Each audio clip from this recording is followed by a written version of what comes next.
आज हमारे साथ मौजूद हैं बीजेजेडी भारत जन जागरण दल के राष्ट्रीय अध्यक्ष चौरसिया एम कुमार। तो आइए इनसे बात करते हैं कि बिहार के तमाम पॉलिटिकल गतिविधियों पे, पॉलिटिकल मुद्दों पे इनकी राय क्या है। देखिए, अभी बिहार की राजनीति में हम लोगों ने काफ़ी लगातार काम कर रहे हैं। बिहार के हर ज़िले में हम लोग अपने संगठन को तैयार कर रहे हैं। लगभग लाखों कार्यकर्ता बिहार में हम लोग तैयार कर चुके हैं और हम लोग 2024 लोकसभा और 2025 विधानसभा की मजबूत तैयारी के लिए बिहार में एक मजबूत कैंपेनिंग को हम लोग दिशा दिए हुए हैं।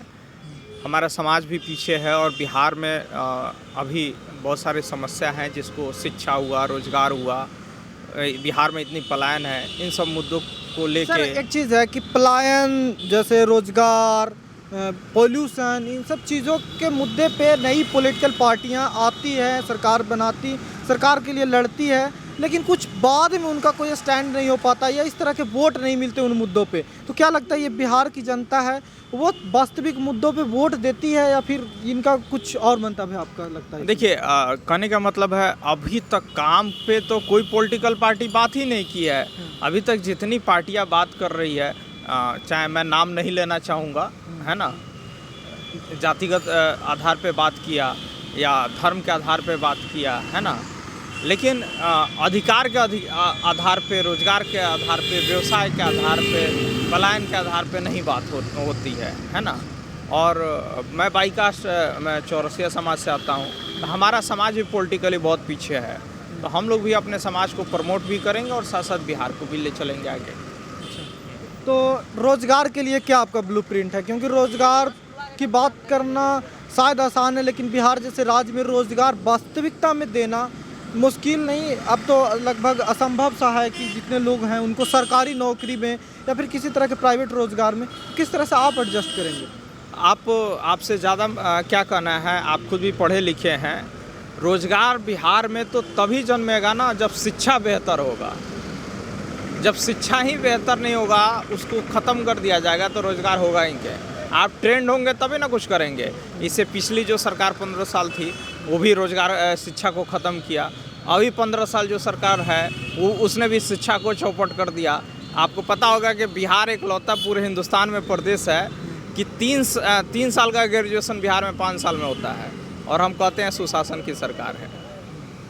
तो इसका मतलब क्या है? अभी जैसे आपने बात किया कि 3 साल के 5 साल, तो इसके भी और भी हाल हैं, कैसे कि एग्ज़ाम को लेके आए दिन जितने भी एग्ज़ाम होते हैं उसके पर्चा लीक हो जाता है। अभी बोर्ड का 10th का एग्ज़ाम चल रहा है, इसके भी पर्चा लीक की खबरें आ रही हैं। तो क्या लगता है इस तरह की यही चीज़ें हैं जो बिहार को पीछे कर रही है?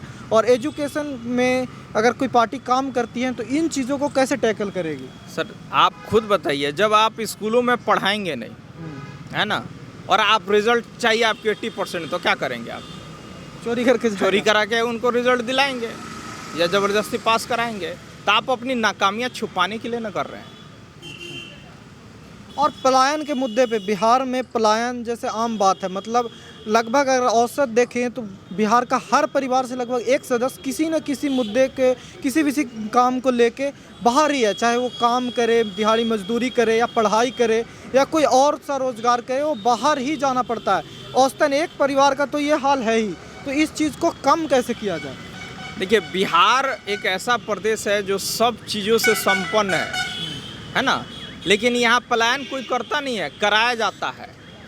कराया इसलिए जाता है कि हमने कहा ना, इससे पहले जो सरकार थी बिहार में, उसका भी मोटो यही था कि बिहार से जो भी टैलेंटेड है वो बाहर चले जाए। माने शिक्षा बर्बाद कर दो, रोजगार बर्बाद कर दो, ताकि ये टैलेंट बाहर चल जाए। अभी जो सरकार है उसका भी मंशा यही रहा है कि यहाँ से जितना टैलेंटेड लोग हैं, पढ़ने के लिए, पढ़ाई का सुविधा अच्छा ना हो वो बाहर चला जाए, रोजगार का सुविधा अच्छा ना हो बाहर चला जाए, व्यवसाय करने का आपको खुली आज़ादी ना हो आप बाहर चले जाएं। तो यहाँ बचेगा कौन?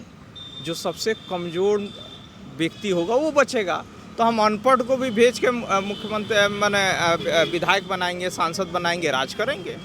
लेकिन जब पढ़ा लिखा तबका मजबूत यहाँ ज़्यादा से ज़्यादा रहेगा तो फिर वो प्रतिनिधित्व की लड़ाई नहीं करने लगेगा। तो बात यही है ना सर कि इन मुद्दों पे वोट मिलेगा क्या? क्या उम्मीद है, आपको लगता है इन मुद्दों पे वोट मिलता है? दिल्ली में 70 साल तक राज था कांग्रेस का, भाजपा के उखड़ गया कि नहीं मुद्दों पे? तो बिहार में भी कभी ना कभी जब संघर्ष इसके लिए होगा तो ये भी उखड़ जाएगा। समय का कुछ पता थोड़े है। तो हमने बात किया, कई सारी नई पॉलिटिकल पार्टियां बन रही हैं। इन्हीं मुद्दों को लेकर जब नई पॉलिटिकल पार्टी बनती है तो कई सारे एजेंडा होते हैं। इसी तरह के ग्राउंड वर्क होता है, एजुकेशन को लेकर, रोज़गार को लेकर काम करने की इच्छा होती है। लेकिन जो बड़ी पॉलिटिकल पार्टियां हैं उनकी इन मुद्दों पे स्टैंड आप देखें तो उस तरह का नहीं है। और छोटी पॉलिटिकल पार्टियां के पास मजबूरी है कि ना उनके पास मैन पावर है, ना उस तरह के पैसे हैं जिससे वो सत्ता में आए, ना वोट दे। और आजकल की पब्लिक को भी एक चाहिए होता है कि जो बड़ी गाड़ियां से लोग आए वोट मांगने, उसी को वो वोट देना प्रेफर करती है। तो एक पब्लिक एटीट्यूड में भी फ़र्क की ज़रूरत है। तो हमारे साथ थे बीजेजेडी के राष्ट्रीय अध्यक्ष चौरसिया एम कुमार। इनसे यकीन है आपकी बातचीत अच्छी लगी होगी। अपनी राय भी दीजिए, क्या लगता है इनकी पॉलिटिकल पार्टी का जो एजेंडा है, रोज़गार पे बात करने की, पॉलिटिक्स को सुशासन, जो वास्तविकता मामले में सुशासन की बात करने की, तो इस पे आपकी क्या राय है? कमेंट करके ज़रूर बताइए। आप अगर वीडियो पसंद आता है तो शेयर कीजिए ताकि हम और सारे भी ऐसे काम करें, ग्राउंड पे जाकर रिपोर्टिंग करें, ताकि आप लोग अवेयर होते रहें। कैमरे के पीछे कुमार गौरव, मैं सुमित कुमार, सच बिहार के लिए।